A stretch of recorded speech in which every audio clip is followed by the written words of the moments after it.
Bonjour tout le monde, bienvenue au podcast La Chaise Bleue, le podcast qui s'adresse aux leaders de la transformation des entreprises à l'ère du numérique. On a l'opportunité d'avoir aujourd'hui au Salon Montreal Connect du printemps numérique, Monsieur Maxime Théberge. Exactement. Exact, de chez Innovlog. Oui. On donne une suite au podcast qu'on a donné aussi avec Monsieur Patrick Hamelin, avec les différents OTN au Québec. On a l'opportunité d'avoir avec nous Maxime, qui est chez Innovlog, qui administre, qui gère un des programmes d'OTN parmi les 37 ou 39 qui existent. On comprend, on focus aujourd'hui sur la zone autant gestion d'entreposage, logistique, transport. Il y a autant du service conseil, de l'expertise à aller chercher avec Innovlog et que des enveloppes à aller chercher pour vous aider à augmenter votre productivité. Donc, manquez pas le podcast.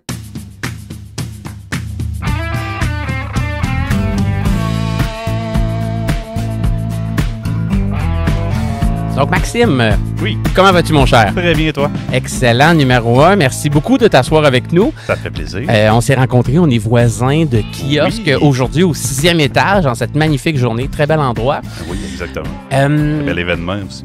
Très bel événement. Plusieurs zones sensorielles, Ouais. zones de speed dating, conférences. On parle de plein de sujets. Pour eux, c'est un très bel événement, le Montreal Connect. Première question, peut-être, j'aimerais te connaître un peu plus, toi, Maxime, avant Oui. de rentrer dans le Innovlog. Certainement. J'aimerais peut-être petit background, d'où tu viens, qui es-tu, pour que les auditeurs puissent te connaître, toi, Oui. avant qu'on rentre dans Innovlog, là, Oui, nécessairement. c'est excellent. Bien, très bonne question. Dans le fond, j'ai commencé en TI il y a 25 ans environ. OK, Fait quand que même. Ça quand même. commence à faire, ça commence à faire du temps. T'avais étudié là-dedans ou ouais, en fait, j'ai c'est étudié- par la bande? Ouais, j'ai étudié en TI, puis quand je suis sorti de l'école, dans le fond, j'ai été prof en TI. OK. Fait que c'est comme ça que j'ai commencé ça s'appelait Multi-Exa dans le temps. OK. Et puis, on accompagnait il y avait deux choses. J'étais prof, puis j'étais aussi consultant, dans le fond, pour accompagner les entreprises au niveau encore une fois, de la transformation numérique. Donc, Il y a 20... Survivre au bug de l'an 2000, par exemple. c'était la grosse majorité de la clientèle. là, Quand c'est ça. même, là. Des gens qui avaient un petit peu, peut-être, scrappé des choses à cause du bug de l'an 2000, puis on récupérait ça. Mais ouais, c'est ça. Fait que j'ai été consultant là, puis j'ai été prof pendant quelques années. OK. Puis je me suis retrouvé après ça chez Sobase pendant, ma foi, 16 ans environ. OK. Principalement dans les systèmes financiers. Implantation ERP, implantation CPM, donc vraiment aider la fonction finance. Finance Ouais. ERP, qui est le cœur de tout ERP. Là, la raison d'être, c'est de faire Ouais. du prix de revient. Ouais, c'est Puis ça. après ça, on connecte 40 modules, d'autres logiciels et tout, mais ça revient à la Exact. finance pareil, là, Ouais, pour ouais, faire c'est un ça. ERP. Fait que c'était, ça m'a permis de me développer beaucoup parce que tu sais, à l'intérieur de l'entreprise, ça reste une grande entreprise au Canada, là, donc OK. ça m'a permis de toucher à beaucoup de choses à l'intérieur de ça. Puis après, je me suis promené un petit peu là, à Gros Pur, un peu la même chose. J'étais allé à la Caisse de dépôt, dans le fond, à Ivanow Cambridge, que j'ai OK. dû aller voir justement il y avait une petite conférence présentement, des gens de là. Puis ouais, c'est ça. Ça a été un peu mon parcours. Implantation ERP, là, c'est pas mal, OK. c'est pas mal les choses. Ah, que ben je- génial. Ben, on partage beaucoup de choses en commun. oui. Je suis sûr qu'on va pouvoir en discuter. Puis c'est ce qui t'a amené un peu ici à Ouais. Innovlog. Puis tu sais, je fais Exact. l'introduction en te parlant tantôt. Innovlog, vous avez un programme de l'OTN. Donc, Ouais. tu sais, je fais un pont. On avait fait un podcast avec Monsieur Pierre Hamelin. Donc, je vous invite à écouter le podcast où est-ce qu'un des sujets était de comprendre aussi, démystifier qu'est-ce que les OTN au Québec, quelle Ouais. est la raison d'être, il y en a combien, comment ça fonctionne. Puis, on va avoir l'opportunité aussi de parler aujourd'hui avec toi, donner une des suites. Il y en a, je pense, là, c'est 37 ou 39 OTN au Québec. Je suis pas certain, c'est dans ces ordres-là. On le dit très bien dans le podcast. M. Pierre Hamelin nous le mentionne. Ouais. Puis, on va parler, toi, vous en administrez, vous en Ouais. gérez un On est OTN. porteur d'un Non, projet. vous êtes porteur d'un OTN, donc on pourra explorer le tien Oui. avec Innovlog. Puis, première question est de comprendre quelle est la mission, quelle est la valeur que Innovlog crée dans le marché, puis quel est votre marché, justement. Oui, exact. Innovlog, une OBNL, dans le fond, qui aide les PME et organismes communautaires, dans le fond, à faire une transformation numérique. Donc, c'est vraiment notre but est d'aider puis de sensibiliser les gens, dans le fond, à la transformation. Donc, OK. un cas typique, c'est des gens qui nous appellent pour faire une transformation numérique. On s'assoit avec eux, on fait un outil numérique avec eux, cartographie des processus, cahier de charges, les aider à trouver la bonne solution pour leurs besoins. Puis ça peut aller jusqu'à l'accompagnement vraiment de l'implantation au niveau des solutions. C'est sûr qu'on, OK. en logistique et transport, c'est sûr qu'on est appelé assez souvent à ce niveau-là, dans le fond, TMS, WMS, les gens veulent savoir qu'est-ce qui existe sur le marché, puis ils veulent vraiment changer, ils veulent avoir cette transformation-là. Fait qu'on les aide à trouver les bonnes solutions, puis à trouver les bons partenaires. C'est souvent ça, la clé. Là, absolument. Oui, l'implantation, c'est une chose, mais c'est pas ce que tu connais toujours, mais qui tu connais qui va faire en sorte que ça va créer de la valeur. Exactement. Quand tu mentionnes OBNL, ça m'allume juste savoir, dans le fond, comment ça se finance, votre OBNL? Est-ce que c'est les clients? Est-ce que c'est des subventions? Est-ce que c'est toutes ces réponses? Un peu toutes ces réponses, je te dirais. En fait, on se sert des subventions. On en a parlé tantôt. SR, Pécan, des subventions qui existaient. Disons, il y en a peut-être un peu moins, mais disons, on se sert de ces subventions-là dans le but d'aider les entreprises à faire cette transformation-là, puis on se subventionne, dans le fond, dans un sens, en se payant à l'intérieur de ces subventions-là. Donc, c'est un peu notre façon de faire. OK. Excellent. Puis, je te ramène peut-être à l'OTN. Oui. On pourrait le redire, qu'est-ce qu'un OTN, l'intention, puis peut-être nous expliquer l'enveloppe que vous gérez, en quoi ça consiste, puis quelle est l'intention des MEIE avec cette OTN-là précisément? Oui, exact. Ben, tu sais, la fonction, en général, la façon que ça fonctionne, tu as parlé de Patrick tantôt, mais disons, avec le MEIE, c'est de travailler à trouver, disons, une clientèle cible, dans le fond, vraiment, le programme va s'adresser, on va adresser ça à un secteur, ou on va adresser ça, des choses comme ça. C'est une niche particulière qu'on vise. C'est ça que Patrick nous disait. C'est pour ça qu'il y en a 37. Il y a plein de secteurs économiques qui sont vraiment visés, là, mais il y a une cible particulière. C'est exactement ça. Puis nous, dans notre cas, c'est vraiment le transport. Donc, ce qu'on vise, dans le fond, c'est des entreprises manufacturières ou de transport qui ont une flotte de camions, des camions lourds. On parle vraiment de transport de marchandises pour des camions lourds. Une flotte de 20 camions et moins. Donc, pourquoi le 20 camions et moins? Ben, je pense que le but est de cibler des petites entreprises. On parlait de niche tantôt. Oui. Le but de cette offensive de transformation numérique-là, c'est vraiment d'aller cibler des petites entreprises de transport, vraiment, ou des manufacturiers, comme je disais tantôt. C'est vraiment de les accompagner, eux, à l'intérieur de ça, de les prioriser. C'est vraiment ça. Dans cette initiative-là, couvrez-vous aussi les entreprises qui utilisent des 3PL, des third-party logistics? Oui, ben en fait, vraiment, comme je dis, la restriction est vraiment qu'ils aient un camion. Donc, l'entité légale doit détenir au moins un camion. Mais après ça, s'ils font affaire de toute autre façon au niveau du transport, c'est parfait, il n'y a pas de problème. Mais vraiment, ils se doivent de détenir un camion pour pouvoir respecter les critères. OK.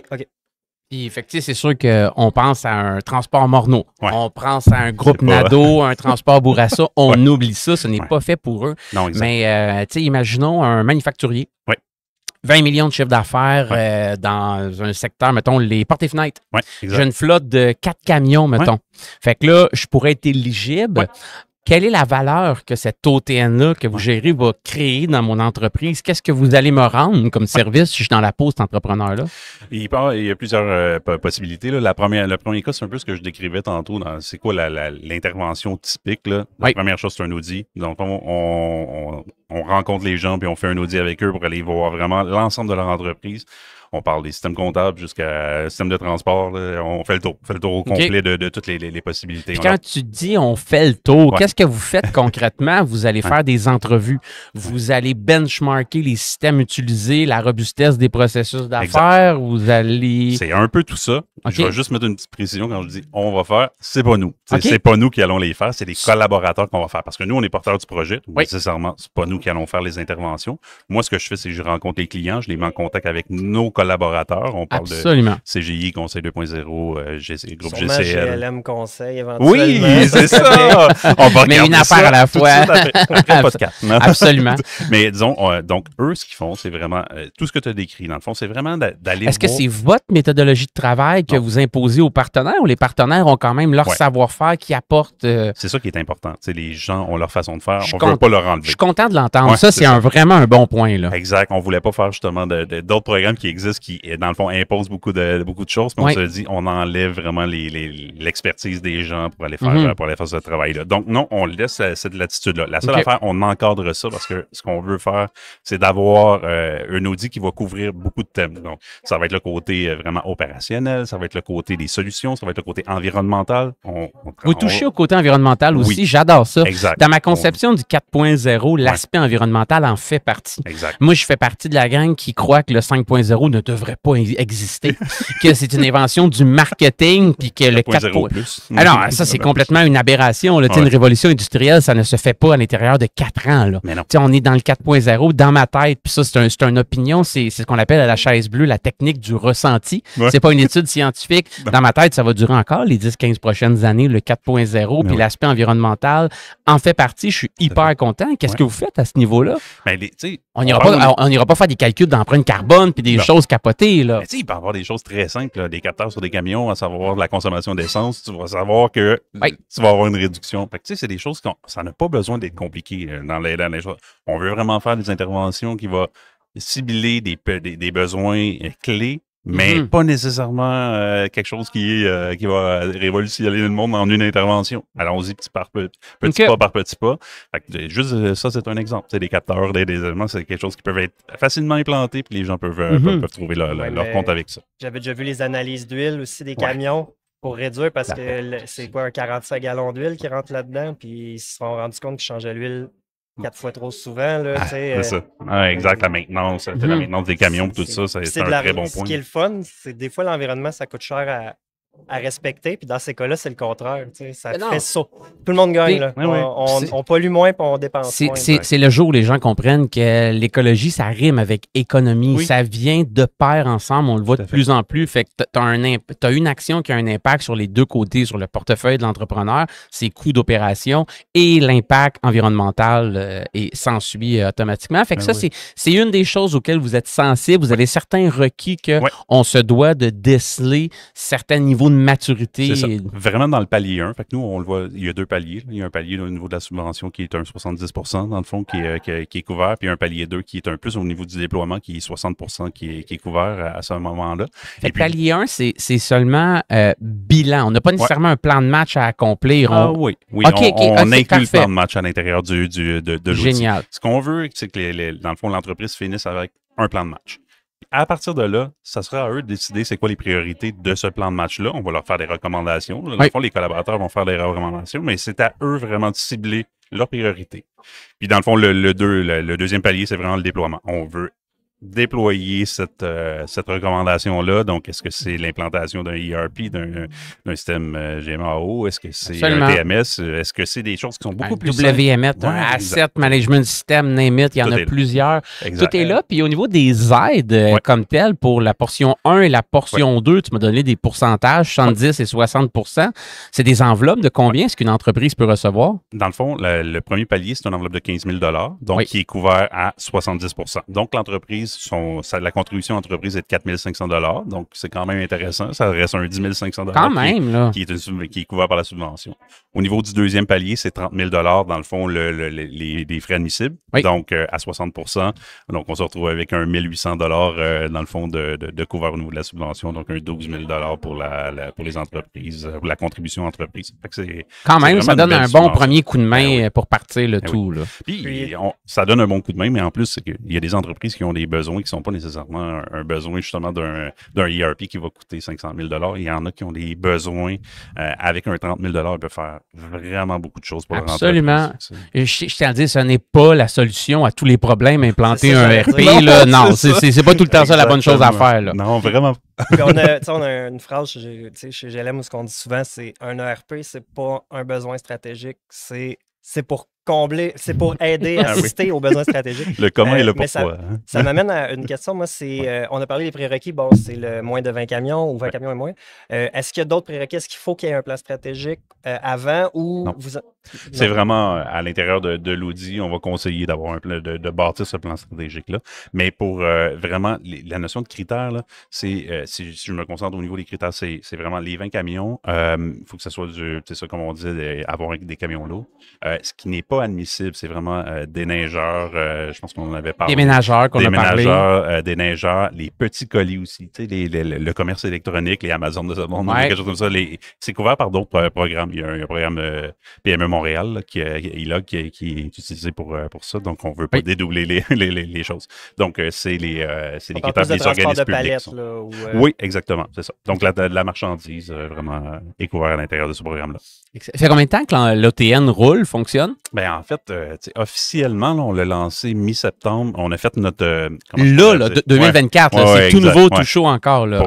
Pour être honnête, on avait commencé à quelque part au mois de juin avec des premiers clients. Mais vraiment, le lancement officiel s'est fait il y a quelques semaines. Fait qu'il est beaucoup trop tôt pour que je te pose la question. Quelles ont été les retombées économiques de ce programme-là? Vous êtes... C'est les premiers clients qui sont présentement en cours, qui sont en train de faire des audits, mais on a quand même... Moi, je m'assure de les rencontrer, de garder un peu de contact avec eux, puis on voit déjà l'intérêt pour faire le deuxième palier, pour faire le déploiement. Fait que je me dis, le premier palier doit bien se faire. Puis l'enveloppe a été sur combien de temps? Les gens ont combien de temps pour s'y intéresser puis regarder? Jusqu'à mars 2026. Donc, un an et demi environ qui reste, dans le fond, à ça. À administrer pendant un an et demi encore. J'adore ça. Eh bien, écoute, Maxime, j'aimerais connaître, vous, chez Innovlog, je connais un peu plus c'est qui votre marché cible, là où vous aidez, vous créez la valeur. Comment est-ce que vous définissez une culture numérique en entreprise? T'sais, on est présentement ici au show, puis je pose pas toujours cette question-là, mais on est au show de Montreal Connect. Puis on a des gens du secteur des arts, on a des gens du côté scolaire, on a des gens des entreprises, on a des gens du côté politique. C'est très varié comme événement. Puis les gens parlent de culture numérique. Comment est-ce que vous définissez ça de votre côté? Comment vous mesurez cette maturité-là chez Innovlog, chez vos clients? Avant d'aller sur l'évaluation, il faut que je te mentionne quelque chose. À l'intérieur du projet LTI3, il y a un projet... Ces deux éléments, il y a une partie accompagnement et une partie sensibilisation. Fait que ça touche beaucoup à ce que tu viens d'identifier là, c'est que à l'intérieur de ça, on se doit d'aller créer, on s'est commis dans le fond à créer dans le fond des capsules, dans le fond au niveau des bonnes pratiques, au niveau des témoignages. Donc quand une entreprise s'engage avec nous, on leur fait signer quelque chose dans le sens où on veut avoir un témoignage pour dire tu vas partager ta bonne nouvelle dans le fond pour que les gens voient qu'une transformation numérique c'est pas nécessairement l'affaire la plus difficile au monde si c'est bien planifié et si c'est bien organisé. Donc, on veut vraiment véhiculer ça. L'autre chose, c'est... Fait que des gens qui participent à l'OTN, ils ont l'engagement de devenir un peu un apôtre de ça puis de redonner... changement, c'est ça. On se doit, on veut vraiment aller vers ça. Ça va au-delà d'un petit témoignage de 4 phrases qu'on met sur le site web. On va aller filmer les gens. Exact. Capsules vidéo. Quand même. On a 26 capsules à faire dans le fond dans les 2 prochaines années. C'est ça. Une espèce de vitrine, en fin de compte. Oui, c'est exactement ça. On veut faire vraiment une vitrine de ça. Puis pour compléter la vitrine, on a aussi, on va faire un répertoire au niveau des solutions, des intégrateurs du marché pour que les gens puissent voir qui peut être consulté, quel produit qui peut être fait, vraiment centralisé sur le secteur du transport dans ce cas-là. Fait qu'on veut vraiment aller vers l'éducation. C'est donc notre site web qui va être, on est en cours présentement, le projet vient d'être lancé, mais on va créer ce répertoire-là. Donc, il va avoir un but, oui, de dire il y a les solutions, mais on veut vraiment aussi faire de l'éducation à l'intérieur de ça. On en a parlé tantôt, qu'est-ce qu'un ERP, qu'est-ce qu'un CRM? Je parle avec des gens ici, puis les gens disent les gens veulent avoir quelque chose, mais ils savent pas ce qu'ils ont besoin. Et puis là, il y a des gens qui leur parlent d'acronymes, mais ils connaissent pas. Donc, on va essayer de... Le langage commun est essentiel pour partir de la base. Là. Il y a une première mise à niveau à faire. Exactement. Fait que ça, vous avez ce devoir-là. Puis je te ramène la question, ça veut dire quoi une culture numérique en entreprise pour toi? Bien, disons, les gens, ils se doivent de voir le numérique, comment ça peut leur servir, puis comment ils peuvent optimiser leur entreprise avec le numérique. Donc, ce qu'on veut voir, on travaille présentement sur la conscience numérique. On est à développer un petit programme, justement, là, avec un de mes collègues, pour, avant même de commencer des interventions, avant même de faire n'importe quoi, savoir qu'est-ce que les gens comprennent du numérique, puis savoir est-ce qu'on est en train de parler à quelqu'un qui ne va pas faire de changement? Puis si oui, éduquons-le. T'sais, essayons de leur dire qu'est-ce que ça va t'apporter, qu'est-ce que ça va, comment tu vas pouvoir en bénéficier. Fait qu'à l'intérieur de cette culture-là, c'est pas juste d'imposer des changements, c'est pas juste de faire des changements pour ça. On veut vraiment essayer d'aider les gens à dire, OK, qu'est-ce que le numérique va t'apporter, puis qu'est-ce que ces changements-là vont bénéficier, comment tu vas pouvoir en bénéficier à l'intérieur de ton entreprise. Mais avant même les interventions. Fait qu'on travaille présentement sur quelque chose. L'élaboration de différentes capsules d'informations, ramener ça. Moi, par capsule ou par formulaire. Là. Ouais, exact. Moi, j'y crois. Puis dis-moi si tu es dans la même veine que moi ou pas, ou tu penses différemment. Moi, je pense que le numérique en entreprise, comme tel, ne crée pas de valeur. Ouais. Ce que le numérique va faire, c'est de la vélocité. Ça va accélérer les choses. C'est un véhicule pour venir accélérer le tout. Donc, il ne faut pas en avoir peur nécessairement. Il faut s'assurer qu'en amont, on a optimisé certaines choses. Puis ce qu'on accélère, c'est le bon modèle d'affaires, c'est des bons process, c'est des bonnes équipes et ainsi de suite. C'est le genre de formation que vous apportez aussi pour le rendre accessible puis le rendre moins dramatique. Se sauver des pièges aussi. On l'a vu trop souvent, là, des gens qui numérisent ce qu'ils font actuellement. Oui, exact. Mais ce qu'on fait papier ou ce qu'on fait interaction humaine, ça ne se numérise pas one-to-one. À un moment donné, il faut se servir du numérique comme levier pour s'appuyer dessus et non pas devenir un esclave de fournir un ERP en données. C'est à l'ERP de te fournir en données. Exact. Ça va être le comment tu vas le faire là, au niveau du numérique, mais pourquoi tu le fais, je suis d'accord avec toi, les entreprises parfois ne mettent pas assez de temps là-dessus.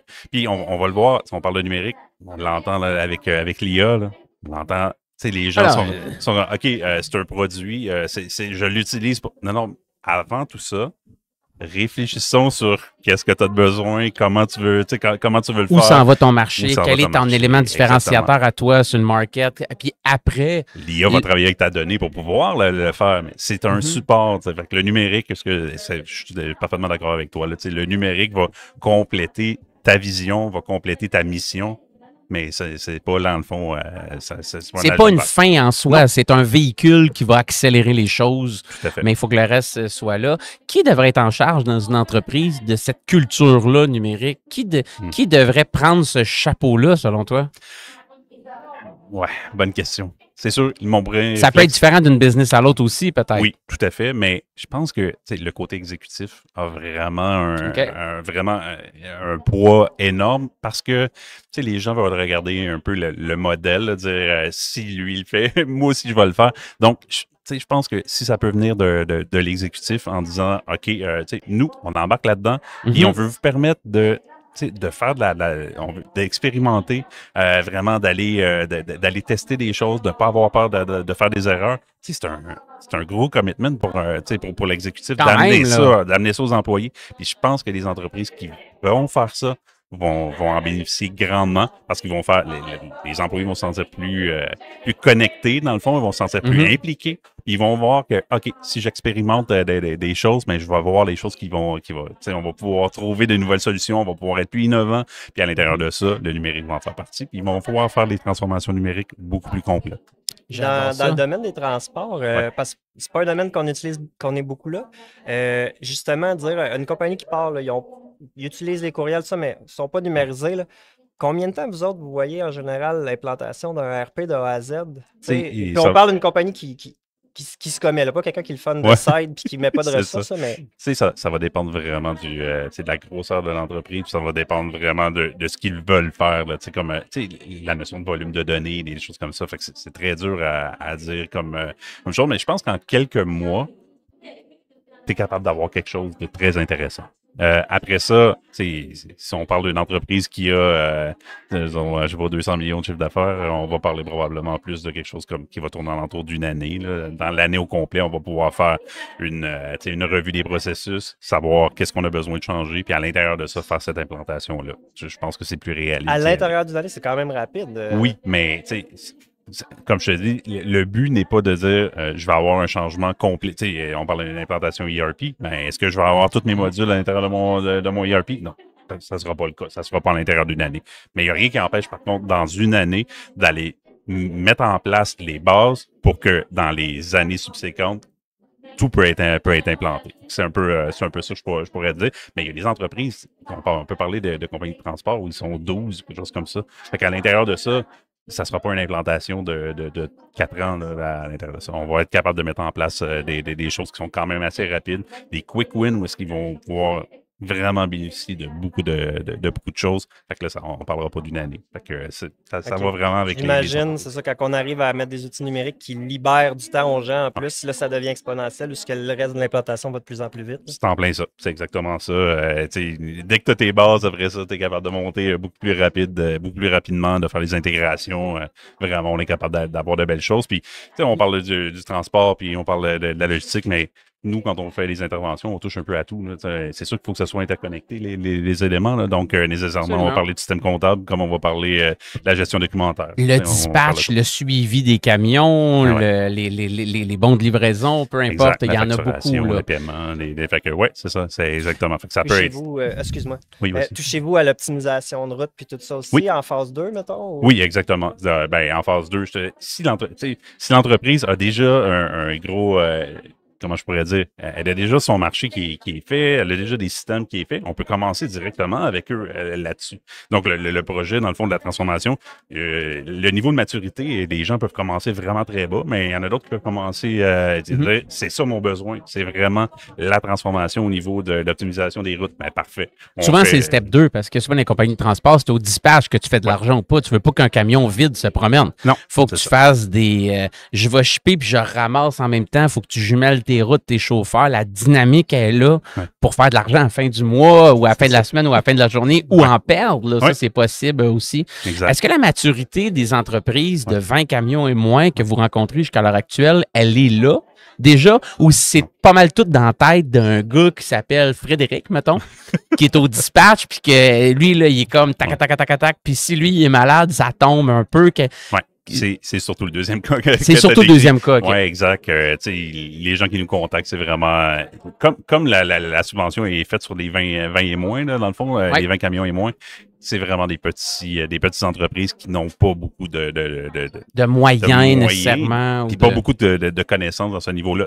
Moi, je suis toujours impressionné. C'est des gens qui se parlent des compagnies, là, puis ils sont spécialisés dans ce qu'ils font, puis ils sont super bons là-dedans.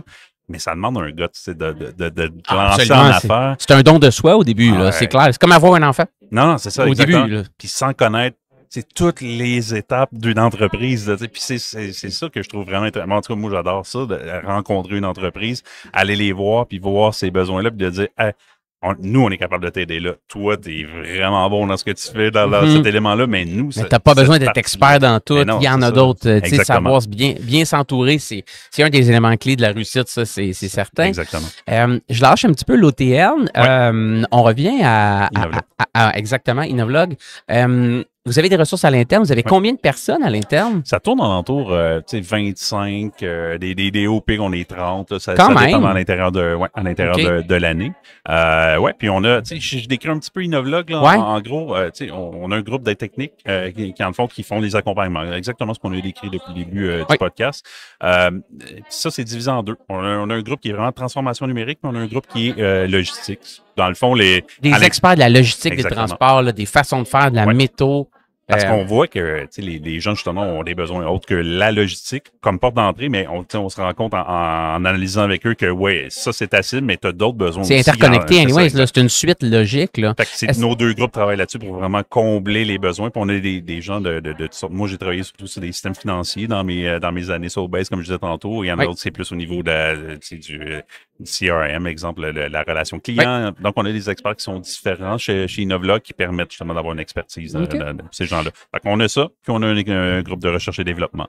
Donc, si on rencontre des gens qui ont un besoin en particulier, puis il n'y a pas de système qui est présentement sur le marché, puis qu'on veut quelque chose d'un peu plus custom, disons, un peu plus qui a un besoin. Donc, l'équipe de recherche peut travailler là-dessus, puis c'est ça. Puis ça, vous facturez à l'heure, les programmes de recherche, vous avez des devs, vous avez des gens en innovation, en design thinking, en peu importe, pour arriver avec un concept, vous faites un prototype, puis vous offrez ça. En fait, tu décris beaucoup de choses. Mais j'imagine, parce que c'est vaste, là, la R&D quand même. Là. Que ce soit avec, je sais pas, par exemple, le port de Trois-Rivières, où est-ce que des gens de nos équipes de recherche ont travaillé avec eux, que ce soit la filière du bois, Donc, oui, on est impliqué dans beaucoup de choses dans ces éléments-là. Puis c'est ça, ouais, on travaille, ça peut être soit à l'intérieur de subventions gouvernementales, ça peut être à l'intérieur des marchés privés, ça peut être à l'intérieur du municipal, ça peut être... fait que oui, on est impliqué dans tout... Dans plusieurs différentes phases du projet, de sa conception, son idéation au début jusqu'à le premier prototype, puis après ça, mise en production hors du sandbox qu'on aime jouer dedans et tout. Ah, ben génial. Dernière question, peut-être, je me demande, quel est le plus grand frein que vous rencontrez chez les clients? Qu'est-ce que tu vois de manière récurrente qui ne devrait plus exister dans les entreprises qui empêche ce saut-là dans une transformation numérique? Est-ce qu'il y a encore des aberrations que tu vois dans le marché que tu dis ça, là, faut adresser ça, puis c'est un point qui ne devrait plus être? Tu sais, les gens, il y a quelques points, là, je te dirais. Un, la peur, c'est certain. Le financement, c'en est un, mais la compréhension, on a parlé d'éducation tantôt. Je pense que ça va être la clé pour tout le monde. Là. On parle d'ici où est-ce qu'on est présentement. Là. Je pense que l'éducation, c'est ce qui est plus important dans le sens où les gens ne comprennent pas le retour sur investissement dans lequel ils peuvent bénéficier au niveau d'une transformation. Donc, vraiment, ça, je pense que c'est une des clés. Ils voient ça comme des gens... Une dépense, et non pas un investissement pour le futur, puis qu'une rentabilité à calculer à ça. Là. Exactement. Tu sais, je pourrais comparer ça à de la cybersécurité où on dit... Hey, on a besoin de la mettre en place, mais c'est pas sexy comme investissement, c'est comme prendre une assurance. C'est comme un mal nécessaire, honnêtement. Là, c'est ça. Mais il faut vraiment leur démontrer qu'il y a un bénéfice à avoir à ça. Vous allez trouver ce que... Puis, dire que c'est pas si compliqué que ça. Les gens ont des modèles en tête de transformation numérique qui ont 4 ans, puis ils ont parlé à leurs amis, leur famille, des gens qui ont vécu des horreurs. Exactement. Je pense qu'on est ailleurs. Et il y a beaucoup d'implantations qui se font quand même assez rapidement, des bons modèles vanille, là, je dirais, avec des bons produits, des bonnes personnes sur le marché. On en a parlé tantôt, pas savoir, pour savoir avec qui s'entourer. Absolument. Mais de faire ça, donc vraiment, je pense que l'éducation. Cette part-là sur des vieilles histoires, cette éducation-là qui se doit d'être apportée, tant mieux avec les capsules. Il y en a plusieurs qui se développent aussi dans d'autres OTN, des capsules et autres. Fait que ce que vous faites ici est un bon exemple. Un des exemples pour le démocratiser. Exactement. On s'amuse beaucoup là-dedans, ça c'est certain. Je le vois. Autre point, on est présentement sur le bord du feu, qui bougeait tantôt quand j'avais mon siège d'à côté dessus. Là. Puis, t'as de l'énergie, t'as de la drive, ça paraît que t'en parles, là, puis t'es un amoureux de ça, puis je suis sûr que t'arrives devant un client, puis t'es un curieux. Tu veux comprendre, savoir le modèle d'affaires et tout, mais pour avoir cette passion-là, cette drive-là, souvent, moi, j'aime dire qu'il faut mettre des bûches dans son feu intérieur pour s'alimenter puis se relever le lendemain matin. Puis, tu sais, quand tu te couches, tu as hâte quasiment de te réveiller pour aller faire ce que tu fais le lendemain.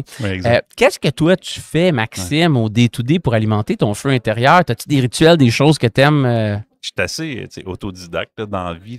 J'adore apprendre par moi-même. Puis je pense que toutes les, que ce soit un Udemy ou n'importe quoi, n'importe quelle plateforme qu'on peut utiliser pour pouvoir se former, j'adore ça. Mais j'aime me former sur des choses que je peux être très à l'extrême. Là, ça peut être, je sais pas, par exemple, des choses en communication, en marketing, des choses comme ça. J'ai pas de connaissances là-dessus, mais j'adore ça. J'aime m'entourer. Puis tu refais des liens après dans ce que tu fais. Là. À la base, moi, bien souvent, je suis un musicien qui étudie en TI puis qui a travaillé en finance. C'est pas mal ça mon cas. Là. Quand j'étais jeune, je faisais de la musique et de dire que des environnements différents vont apporter autre chose. Donc, tu t'entoures de mêmes personnes qui sont exactement comme toi, c'est la mauvaise approche. Je pense que des gens qui ont une connaissance de d'autres milieux peuvent apporter vraiment quelque chose à ta business. C'était le cœur de l'autre podcast qu'on a fait juste avant. Là, absolument, là, c'était génial. J'ai pas vu. Tu sais, j'aime tout le temps dire que si le seul outil que tu as, c'est un marteau, tout est un clou. Ah oui. Mais si tu viens avec d'autres outils, ben d'autres approches que les gens n'ont même pas vues. Puis c'est ça qui est le fun de ce salon-là. On voit les arbres, là, on fait... Absolument. Voyons donc, ça on est sur un chantier de construction. Oui, c'est ça. Il y a peut-être quelque chose que tu n'as pas vu, qu'eux, ils font à tous les jours, que c'est bête pour eux, que nous, on a de la misère parce qu'on le fait de notre façon, qu'on a toujours fait. Absolument. J'ai rencontré quelqu'un au niveau de la formation. Les gens font des capsules avec la réalité virtuelle. Des choses comme ça. Puis là, je me disais, OK, comment on serait capable de faire de la formation? Tu sais, on fait une implantation ERP, qu'est-ce que ça demande? Ça demande beaucoup de change management, ça demande beaucoup de formation, mais comment rendre ça plus ludique? Comment rendre ça ailleurs. Là, je parlais avec la personne, puis je me disais, il y a peut-être quelque chose à faire, Ah, non, ce niveau-là. Là. Donc, j'aime faire ces connexions-là. J'adore les gens qui ont d'autres expertises, qui me racontent ça, puis je reste très attentif à ça. Fait que c'est mon... J'adore ça. Puis dans la figure de style que toi, Norm, t'as amené, si tu connais un marteau, tout va devenir un clou. On est sur un chantier de construction. L'autre podcast qu'on a fait, la personne est arrivée avec une trompette sur le chantier de construction. Là, puis il a amené ça ailleurs. Fait que c'était assez génial. Écoute, dernière question pour toi, Maxime. Qu'est-ce qu'on ne connaît pas sur Innovlog qu'on devrait connaître? De quoi est-ce qu'on n'a pas parlé sur l'OBNL qu'on devrait savoir? Oui, nous, c'est une bonne question. Dans le fond, je pense qu'il y a un côté promotion qu'on n'a pas fait, qu'on n'a pas eu dans le sens où les gens ne nous connaissent pas assez, je crois, au sens où on peut apporter beaucoup au marché. Donc, c'est le côté promotion que je dirais, mais dans ce que j'ai décrit, je pense que ça fait pas mal le tour au niveau de l'Innovlog, mais je crois que les gens auraient intérêt à venir nous voir, à venir voir qu'est-ce qu'on peut leur apporter. On aime être comment je pourrais dire, on aime le côté partage avec les gens. En étant un OBNL, on veut s'entourer, comme on a dit tantôt, mais on adore le côté collaboratif de tout. Fait que je pense que ça, c'est une des clés. En ayant cette vision-là, puis cette ouverture-là, on est prêt à travailler avec à peu près tout le monde. Fait on n'a pas une expertise dans le textile, on s'entoure de gens là-dessus. Le textile est là, existe. Le steak pro, des choses comme ça. Donc, vraiment, on adore travailler avec les gens. On est ouvert à ça, puis on veut vraiment aider les choses. Donc, des rencontres comme aujourd'hui, des rencontres comme on a présentement, on adore ça, on veut être impliqué dans ce sens-là. Fait que je pense que si vous avez des questions au niveau Innovlog, n'hésitez pas à venir nous voir, à venir voir le site web, mais vraiment à nous contacter pour voir comment on peut s'entraider. Je pense que l'entraide, c'est pas mal la clé. Puis je fais du pont là-dessus, je vais faire mon tannant. Mettons, tu connais-tu les valeurs de votre organisme? Au day-to-day, quelles sont les valeurs que vous prônez? Tu me parles de coopération. J'imagine que c'est quelque chose qui vous qui est comme véhiculé au travers. Quelles sont les valeurs auxquelles vous vous rattachez pour prendre vos décisions au day-to-day? Le collaboratif, c'est sûr. Nous, l'aspect environnemental, c'est hyper important. C'est sûr que le secteur du transport, le gaz, la consommation, et c'est sûr que ça touche. Là, OK? Puis l'innovation, c'est sûr que c'est notre trademark. Donc vraiment, on travaille sur ces piliers-là. Collaboration, environnement et innovation. Parfait. Puis on a vraiment la gouvernance au niveau c'est vraiment, que ce soit au niveau de la donnée ou que ce soit au niveau des processus d'affaires, on aide vraiment les gens à ce niveau-là. À devenir un peu plus data-centric dans leur gestion d'entreprise au day-to-day. Y aller moins sur le peeling, l'expérience, mais systématiser un peu plus les entreprises au day-to-day. Mais axer beaucoup compagnies de transport. Est-ce que, dans la question, juste pour être sûr, les entreprises qui ont des défis au niveau de la logistique, mais in-house, qui ont des entrepôts, qui ont besoin d'optimiser le logistique, mais à l'interne, pas du dispatch de camions. Ça aussi, est-ce que vous touchez à ça aussi? Tout à fait. Oui, OK, parfait. Là. On a des gens qualifiés pour ça. Puis on a des mandats. On a quand même beaucoup pour faire ça. Les gens vraiment, comment gérer leur entrepôt, comment gérer ça. C'est un métier en soi. Là, absolument juste cette section-là. Puis l'autre dispatch sur la route, c'est autre chose. Fait que faites les deux côtés. Oui, tout à fait. On a les gens pour pouvoir faire tout ça. Puis on essaie d'aider dans ça. On a accompagné en gestion alimentaire, des choses comme ça, donc au niveau des entrepôts. Puis pour terminer, si les gens qui nous écoutent, ils ressentent le besoin de vous contacter après ça, en sachant qu'il y avait autant des aides, mais de l'expertise aussi disponible pour ces zones-là, une fois que le produit est fabriqué, mis en entrepôt, l'optimisation de l'espace, ces choses-là, puis jusqu'à temps qu'on le livre aux clients, comment qu'on fait pour rentrer en contact avec vous? Oui, je pense que la première chose, c'est consulter notre site web. Je pense que c'est pas mal la clé. Donc, Innovlog. Il y a deux choses. Il y a Innovlog, puis il y a LTI3, le projet que moi j'ai parlé. Il y a deux sites web différents. Donc, un qui est dédié vraiment à ça. LTI3, donc vous pouvez juste aller sur Google LTI3. LTI3. Ouais. Excellent. On mettra le lien directement. Innovlog, même chose. Donc, allez voir notre site web. Vous allez pouvoir voir comment nous contacter. Il y a un contactez-nous là-dedans. Oui, excellent. Ça sinon, qu'on tombe sur toi directement, Maxime? Oui, ben ça c'est possible. Okay, surtout pour le projet, c'est moi qui le gère. Mais sinon, aussi par nos réseaux sociaux. Donc, vous pouvez passer par un LinkedIn puis vraiment nous contacter par là. Vous allez pouvoir voir un peu ce qu'on fait. On essaie de partager un peu où on est puis nos événements. Donc, vous pouvez venir rencontrer dans les événements, mais sinon nous appeler. Excellent. Tu parlais des vitrines tantôt. Est-ce qu'ils sont ouvertes au public ou seulement à vos... Présentement, non. Au niveau des trois, on est en construction. Comme le projet a été lancé, dans le fond, il y a quelques semaines, ça va être fait. Et c'est sûr qu'à l'intérieur du site web, on a la section, mais elle est en construction présentement. Mais on travaille. Tout passe par le site web. Oui, tout passe par le Site site web, web. parfait. On est à l'ère du numérique, là. C'est correct, c'est une belle Ouais, culture c'est numérique. Ah, écoute, Maxime, un gros merci, Merci de beaucoup. t'être prêté au jeu. Bien agréable. Merci beaucoup de Passe l'invitation. un beau salon. Très agréable, merci toi aussi.